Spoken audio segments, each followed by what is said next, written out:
Our viewer Renee tells me she has the beginning stages of multiple sclerosis, and of course she's done as much research as she can on her own.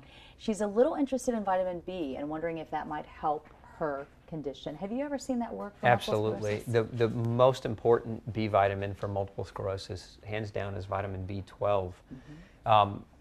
In the type of B12, because there's 4 different types of B12 you can find when you're looking for supplements, is called methylcobalamin, M-E-T-H-Y-L, cobalamin. That form of B12 helps the body produce the myelin sheath, which is the coating that surrounds the nerves. And multiple sclerosis, being an autoimmune disease, is a disease where our immune system attacks that insulation around the nerve. And so we need a lot of B12 to help repair it, to help make more of it.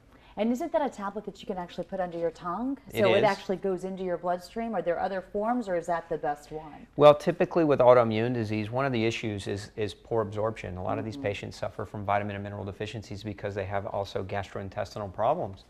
And so, yes, with B12, there are sublinguals that can be taken under the tongue, and so we get absorption where we skip the stomach and we go right into the bloodstream.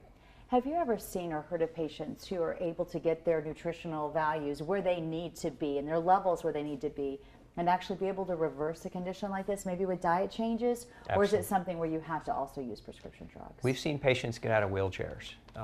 So, you take a disease like MS, which is very debilitating and can lead to a person's inability to ambulate or walk. What do we have to do? What are the things that I would recommend naturally that a person could do to really try to halt or alter the progression of that disease? Number one has to be diet change. There's 3 known causes of autoimmune disease, and one is food.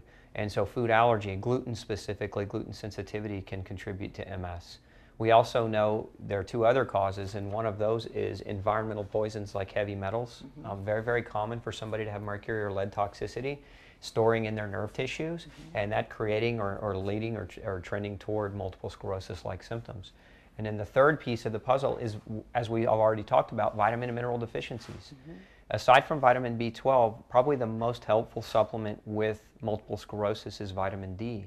A lot of these patients have severe vitamin D deficiencies, and vitamin D helps to regulate how the immune system responds. So if we're low in vitamin D, our immune system can respond in an over-exaggerated way, creating an autoimmune process. Well, I think it's important for people to talk to, maybe even talk to their own doctor about testing those levels. I am assuming there's a test for all of those, including your mercury level or any type of environmental? That's right. These can all be tested, and typically the type of doctor I recommend is a functional medicine doctor, somebody who is going to look for the underlying cause of the problems as opposed to medicating the overlying symptoms. Because we can medicate symptoms and we can improve quality of life in patients, but medicating symptoms doesn't treat the origin of the disease. So if we're looking to really find for vitamin and mineral deficiencies, there are the right tests that can be measured.